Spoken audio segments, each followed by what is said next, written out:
मतलब कि आप अपील भी दायर कर सकते हैं फैसले के मुताबिक, तो आप इलेक्शन से भाग क्यों रहे हैं? हम इलेक्शन से भाग नहीं, ये आपकी ज़हन की इख्तरा एक तो हो सकती है, तो आप अपनी ज़हन की जो इख्तरा है वो हमारे उस पर ना लाएं। अच्छा, चीफ ऐसा चीफ इलेक्शन कमिश्नर एक आईनी इदारा है। बिल्कुल है, कमिश्नर बिल्कुल है और था और था भी। और उसने कहा है कि पंजाब की हुकूमत नाकाम हो गई है, हल्के में अवाम को तहफ़्फ़ुज़ देने में कत्ल हुए हैं, माहौल खराब हुआ है, इस वजह से इलेक्शन। क्या बुलदार हुकूमत को इस्तीफा नहीं देना चाहिए? बिल्कुल नहीं देना चाहिए। मेरा ख्याल है कि आपको साफत छोड़ देनी चाहिए। बिस्मिल्लाहिर्रहमानिर्रहीम, अस्सलाम वालेकुम नाज़रीन, इरफान हाशमी आपको अपने शो में लंदन से खुशामदीद कहता हूँ। व्यूअर्स, आज 3 खबरें जिस पर हम तफसील से बात करेंगे। पहली खबर जिसका ताल्लुक हुसैन नवाज के उस वीडियो स्टेटमेंट से है जो उन्होंने डेविड रोस के बारे में जारी की और ब्रॉडशीट के बारे में जारी की। और हमने माजी में आपको याद होगा बताया था कि अब चीज़ों को ट्विस्ट किया जाएगा, कंट्रोवर्शियल बनाया जाएगा ताकि लोगों का ध्यान बट सके और बरतानिया का जो कानून है वो क्या कहता है, इसके बरक्स चीज़ों को आपके सामने पेश किया जा रहा है। इस पर तफसील से मैं बात करूँगा।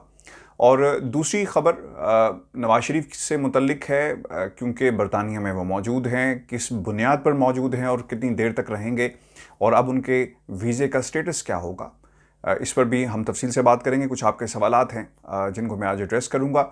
और डॉक्यूमेंट 51 का जिक्र मुख्तलिफ लॉयर्स की तरफ से किया जा रहा है कि नवाज शरीफ को जारी किए जा सकते हैं। तो ये डॉक्यूमेंट 51 असल में हैं क्या और क्या सूरत हाल होती है, कंडीशंस हैं जिसकी बुनियाद पर इसे जारी किया जाता है। तीसरी अहम खबर जो इस वक्त की सबसे बड़ी और अहम खबर है, वज़ीर-ए-आज़म पाकिस्तान इमरान खान ने लाहौर का दौरा किया जहां पर उनकी मुलाकात अली ज़फ़र से हुई। और इसके अलावा जो तहरीके इंसाफ के उम्मीदवार हैं उनसे भी उनकी मुलाकात हुई, अली असद मल्ली। और इसके बाद 101 मुलाकातें भी हुई। और जो आज हाईलाइट रही शिबली फराज साहब की जो स्टेटमेंट थी और मतीउल्लाह जान के दरमियान जो जुमलों का तबादला हुआ, इस पर भी हम बात करेंगे। पहले हम जिक्र करते हैं हुसैन नवाज का। हुसैन नवाज साहब ने एक स्टेटमेंट जारी की है। मुख्तलिफ सोशल मीडिया प्लेटफॉर्म पे आपको ये स्टेटमेंट नज़र आएगी, इसके अलावा ये स्टेटमेंट आपको कहीं पर नहीं मिलेगी। हुसैन नवाज साहब के बारे में आपको बता दें, आप नवाज शरीफ के बड़े बेटे हैं और नवाज शरीफ साहब के बारे में जब भी कोई बयान जारी करना होता है, वो बयान जो नवाज शरीफ ने ख़ुद जारी नहीं करना होता, वो हुसैन नवाज के ज़रिए उसे डिफेंड किया जाता है। जब कावे मुसावी ब्रॉडशीट की तरफ से 20,000 पाउंड्स की अदायगी की गई तो उसके बाद आपने मुख्तलिफ टीवी चैनल्स पे ये खबर चलती हुई देखी कि 20,000 पाउंड्स की अदायगी कर दी गई है और फिर उसे लेने के देने के नाम से कैप्शन भी शेयर किया गया। अब हुआ ये कि हुसैन नवाज मैदान में आए हैं और हुसैन नवाज ने मीडिया के सामने एक बयानिया रखा है और वो ये कहते हैं कि हारने वाली पार्टी या भागने वाली पार्टी।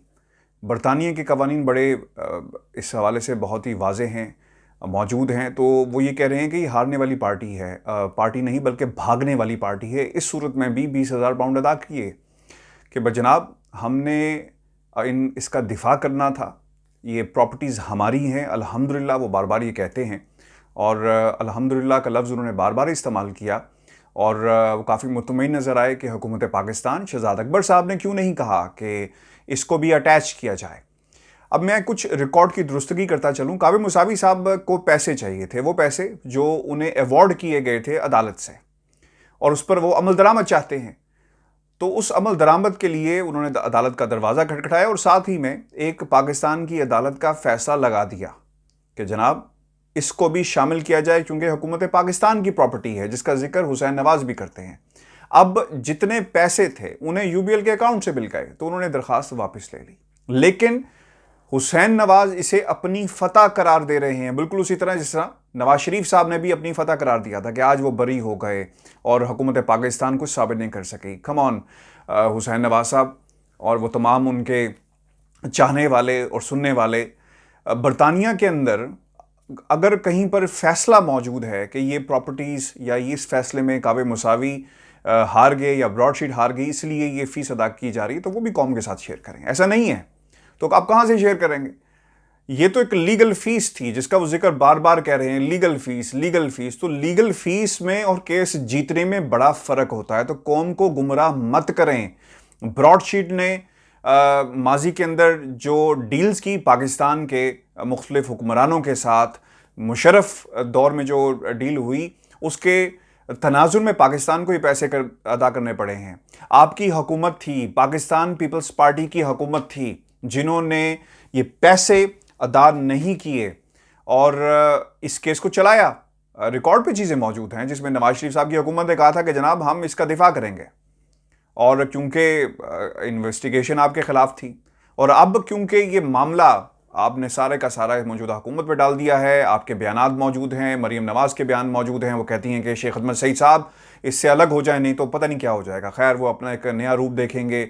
इस किस्म की स्टेटमेंट्स मरीम साहिबा जो हैं वो जारी करती रहती हैं। तो हकीकत ये है कि ये लीगल फीस थी और आप जितने मर्जी बयानात दे दें, इसे आप सच साबित नहीं कर सकते। दूसरी इंपॉर्टेंट चीज़ ये थी कि अगर आप उनका हुसैन नवाज साहब का इंटरव्यू देखें तो बहुत ज़्यादा एडिटिंग हुई है उसके अंदर, यानी वो जुमला कहते कहते रुक जाते हैं, फिर उसे काटा जाता है, फिर लगाया जाता है। तो आप इनकन्सिस्टेंसी देख सकते हैं कि जिस तरह इस बयानिए में इनकन्सिस्टेंसी पाई जाती है, इसी तरह उनकी एडिटिंग के अंदर भी इनकन्सिस्टेंसी है और उसे अंदाज़ा हो जाता है कि उन्हें बताया जा रहा है कि आपने क्या कहना है, ये जुमला निकाल दिया जाए, ये लगा दिया जाए, तो चीज़ें बड़ी क्लियर हैं। फिर उन्होंने एक बात ये भी कही कि डेविड रोज़ का मामला उलझ गया है। जनाब कोई नहीं उलझा, केस वहीं पे है, फैसला नहीं आया। शहबाज शरीफ साहब ने अदालत में कहा था कि जनाब मैं वहाँ पे पहले हम जीत गए और हमारे मौक़िफ़ तईद हुई है, तो वहाँ पर जज साहब ने भी कहा था कि जनाब फैसला लेकर आएँ, हम उस पर फैसला कर देंगे अगर वहाँ पर वर्डिक्ट मौजूद है। और पहली बात व्यूअर्स याद रखनी होगी, बरतानिया की अदालतों का फैसला पाकिस्तान में इसका इतलाक़ नहीं हो सकता और पाकिस्तान की अदालतों का फैसले का इतलाक़ यहाँ पर नहीं हो सकता। ये एक आम लेमैन को भी ये बात पता है। मुझे ये समझ नहीं आती कि हुसैन नवाज साहब इसको क्यों बार बार प्ली बनाते हैं कि ये अदालतें झूठी हैं, ये जज झूठे हैं और यहाँ से फैसले आने वाले झूठे हैं। जनाब ये आप ही की अदालतें हैं, ये निज़ाम जिस पर आपके वालिद साहब ने काफ़ी अर्सा हुकूमत की है, ये आप लोगों का ही निज़ाम पाकिस्तान को दिया हुआ है। ये जैसा है, अच्छा है, बुरा है, ये आप ही का निज़ाम है। और यहाँ से जब फैसले डस्का की सूरत में आपके हक में आ जाएं तो आप मिठाइयाँ तकसीम करते हैं। आज उन्होंने एक और बात भी कही शहजाद अकबर के हवाले से कि ये ढोंगी हैं और केस झूठे हैं और पाकिस्तान की अदालतों के कदर मंजिलत ये है आलमी दुनिया में। जनाब पाकिस्तान के फ़ैसलों का, अदालतों का फ़ैसलों का इतलाक़ पाकिस्तान में होगा, बाहर नहीं होगा। अगर ऐसा होता तो बहुत सारे लोग जिनके ख़िलाफ़ पाकिस्तान में केसेस चल रहे हैं वो बरतानिया में असाइलम मत ले लेते, चूँकि जो प्रोसीडिंग्स, जो केसेस पाकिस्तान में चलते हैं उनका इतलाक़ पाकिस्तान में होता है। ये जो रेड वारंट का सिलसिला है या फिर ये जो इंटरपोल का वजूद है, ये ऐसे नहीं है, चूँकि केसेस उसी मुल्क में चलते हैं और इंटरपोल जैसे इदारों की रहनुमाई और मावनत ली जाती है किसी भी शख्स की रिकवरी के हवाले से। तो ये व्यूअर्स एक वीडियो है, इसको ज़रूर देखिएगा। दूसरी इंपॉर्टेंट चीज़ नवाज शरीफ के हवाले से कही गई, बाज़ लोग ये कह रहे हैं कि शायद उन्हें ब्लू पासपोर्ट, जिसे डॉक्यूमेंट 51 कहा जाता है, वो दे दिया जाएगा। मैं आपको पहले एक चीज़ क्लियर करता चलूँ कि डॉक्यूमेंट 51 है क्या। वो लोग जो असाइलम यहाँ पर लेते हैं उनको डॉक्यूमेंट 51 दिया जाता है और ये फौरी नहीं मिलता, आपको पहले अपना केस चलाना पड़ता है असाइलम का और फिर इसका टाइम फ्रेम है, उस टाइम को पूरा करने के बाद डॉक्यूमेंट 51 दिया जाता है। यानी एक शख्स जो यहाँ पर सियासी पनाह में होगा वो दुनिया के किसी मुल्क में जाना चाहे, क्योंकि उसका पासपोर्ट उसके पास मौजूद नहीं है, तो वो हुकूमत बरतानिया से दरख्वास्त करता है कि उसे डॉक्यूमेंट 51 पेपर्स जो हैं वो जारी किए जा सकें ताकि वो दूसरी दुनिया के ममालिक में जा सके। और ये भी याद रखना होगा कि वो शख्स जिसको डॉक्यूमेंट 51 जारी किया जाए वो अपने नेटिव कंट्री पर नहीं जा सकता। ये बहुत ही इंपॉर्टेंट है। अब हो ये रहा है कि नवाज शरीफ साहब बरतानिया में हैं और अगर जब ये अपनी एक्सटेंशन के लिए जाएंगे, मैं आपको इस पर भी चीज़ें क्लियर करता चलूँ, चूँकि इस पर भी आप लोगों ने हमारे से सवालात किए और बार बार हमसे कर रहे हैं। नवाज शरीफ साहब इस वक्त बरतानिया में विज़िट वीज़े पर मौजूद हैं और इनके पास ऑप्शंस क्या हैं। जब दोबारा एक्सटेंशन के लिए होम ऑफिस के पास जाएंगे, जब उनका टाइम पूरा होगा तो उस वक्त तकाजा किया जाएगा कि जनाब आपका पासपोर्ट कहाँ पे है, जिसकी वैलिडिटी होना बहुत ही ज़रूरी है। जब वैलिडिटी नहीं निकलेगी, वैलिड पासपोर्ट नहीं निकलेगा, तो फिर ये चीज़ें आएंगी, वहाँ पर इन्हें सेटिस्फाई करना होगा होम ऑफिस को कि क्या बुनियाद बनी, क्या वजह बनी कि हुकूमत पाकिस्तान ने उनका पासपोर्ट नहीं जारी किया। तो ये चीज़ें होम ऑफिस के सामने रखना होंगी और अभी हमें इंतज़ार करना होगा जब दोबारा होम ऑफिस के पास जाएंगे तो उस वक्त इसका तकाजा होम ऑफिस की तरफ से व्यूअर्स किया जाएगा। कुछ चीज़ें इंपॉर्टेंट हैं। लीव आउटसाइड रूल्स, ये कवानीन मौजूद हैं। मिसाल के तौर पर बाज़ वकला ने यह तासुर देने की कोशिश की कि एक्स्ट्रा ऑर्डनरी सिचुएशंस हैं, नवाज शरीफ साहब बीमार हैं और हुकूमत होम ऑफिस के पास जब जाएंगे और कहेंगे जनाब मैं बीमार हूँ, हुकूमत मुझसे कोऑपरेट नहीं कर रही, मेरे पासपोर्ट को रिन्यू नहीं किया जा रहा, लिहाजा मुझे लीव आउटसाइड रूल्स यहाँ पर रहने की इजाज़त दी जाए। लीव आउटसाइड रूल्स उन लोगों पर इसको इम्प्लीमेंट यानी इस तरीक़ाकार से वीज़ा दिया जाता है। मिसाल के तौर पर एक फ़ैमिली बरतानिया में मौजूद है और उस फैमिली का कोई बच्चा यहाँ पर अगर मौजूद हो और ख़ानदान का एक फ़र्द, मिसाल के तौर पर बीवी अगर हस्पताल में है, तो इंसानी हमदर्दी की बुनियाद पर चूँकि बच्चे बहुत छोटे हैं तो उन्हें कौन लुक आफ्टर करेगा, तो खामंद को या वाइस वर्सा ये वीज़ा जारी किया जाता है जिसे लीव आउटसाइड रूल्स कहा जाता है। तो उसका भी बाज़ लॉयर्स ने कहा कि इस तनाजुर में भी नवाज शरीफ को वीज़ा जारी किया जा सकता है। तो व्यूअर्स यहाँ पर भी दुरुस्ती करना बहुत ज़रूरी है कि लीव आउटसाइड रूल्स यानी कवानीन से बालातर कोई वीज़ा नवाज शरीफ साहब को जारी नहीं किया जाएगा, क्योंकि उन्हें होम ऑफिस में जाकर इस बात का बाकायदा सबूत देने होंगे कि उनका वीज़ा एक्सटेंड क्यों किया जाए और पासपोर्ट क्यों जारी नहीं किया गया। और जब चीज़ें खुलेंगी तो वहाँ पर उन्हें बताना पड़ेगा कि जनाब पाकिस्तान की हुकूमत ने मुझे इन बुनियादों पर पासपोर्ट जारी नहीं किया और वो रीज़न्स क्या हैं वो उन्हें डिक्लेयर करना पड़ेंगी। और ये उनके लॉयर्स बड़ी अच्छी तरह व्यूअर्स जानते हैं। यही वजह है कि हुसैन नवाज़ ने लंदन की बहुत ही बड़ी बड़ी कंपनीज़ को, लॉ फर्म्स को हायर किया है। नवाज शरीफ के केस को बड़े करीब से देखा जा रहा है।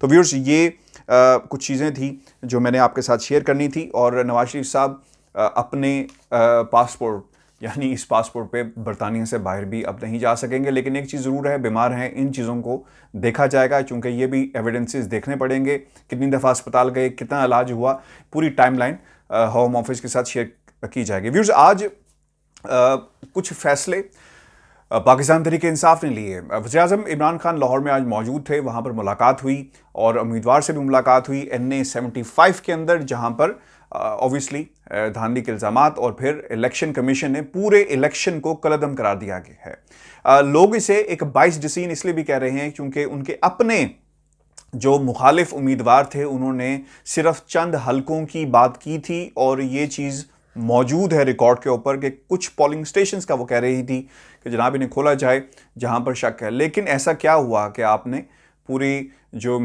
हुकूमती मशीनरी है, जो लोग हैं, जो इंतज़ामी अमूर को संभालते, सबके खिलाफ फैसला दे दिया। आई थिंक जब मेरी कुछ लोगों से ये बात हो रही थी तो ऐसा लगा है और ये तासुर भी मौजूद है कि इलेक्शन कमीशन ऑफ पाकिस्तान ने प्रेशर के अंदर आकर ये फैसला दिया है, क्योंकि सुप्रीम कोर्ट ऑफ पाकिस्तान का बहुत प्रेशर है उनके ऊपर। वहाँ पर बार बार इलेक्शन कमीशन को कहा जाता है कि आप आंखें बंद करके बैठे हैं, कारकर्दगी मौजूद नहीं है। तो election commission of Pakistan under pressure ज़रूर नज़र आती है। अब कानूनी नुक्ता अदालतों के अंदर उठाया जाएगा कि तकाजा दरख्वास्त के अंदर पूरे इलेक्शन का नहीं किया गया था। ये दरख्वास्त थी जिसमें हलकों की बात की गई थी। तो अब ये फैसला कर लिया गया है कि इसे हाई कोर्ट में चैलेंज किया जाएगा और फिर तमाम कानूनी नुक्ते उठाए जाएंगे कि पूरे हलके को कलअदम करार देना किस तरह गलत है। और आज जो इंटरेस्टिंग बात थी, वहाँ पर मतीउल्लाह जान साहब ने कहा कि आप इलेक्शन से भाग रहे हैं। जनाब ये कानूनी नुक्ते हैं, ये कोई वीलॉग नहीं है या ये कोई थड़ा नहीं है जहाँ पर आप बैठकर हुकूमत को मलाइन करें और कहेंगे जनाब ये आप इलेक्शन से भाग रहे हैं। ये पाकिस्तान की उस हलके के अवाम का वोट है, पाकिस्तान के टैक्स पेयर का पैसा है जो वहाँ पर ख़र्च किया गया। मतीउल्लाह जान साहब, आपका पैसा नहीं है या आप जैसे लोगों का पैसा नहीं है जिसे आप बार बार ख़र्च करें और इसलिए ख़र्च करें वहाँ गरीब अवाम का कि आपकी मर्ज़ी के नताइज नहीं निकले। आप कहेंगे धांधली हुई है तो धांधली हुई है क्योंकि आपने कहा है। तो ये चीज़ें बड़ी इम्पॉर्टेंट हैं। और सबसे खूबसूरत जुमला जो आज उन्हें कहा गया कि आप सहाफ़त छोड़ दें, क्योंकि वो कह रहे थे कि आप वज़ीर आला पंजाब को कि इन्हें इस्तीफ़ा दे देना चाहिए। तो आई थिंक कि दिस इज़ नॉट जर्नलिज़म।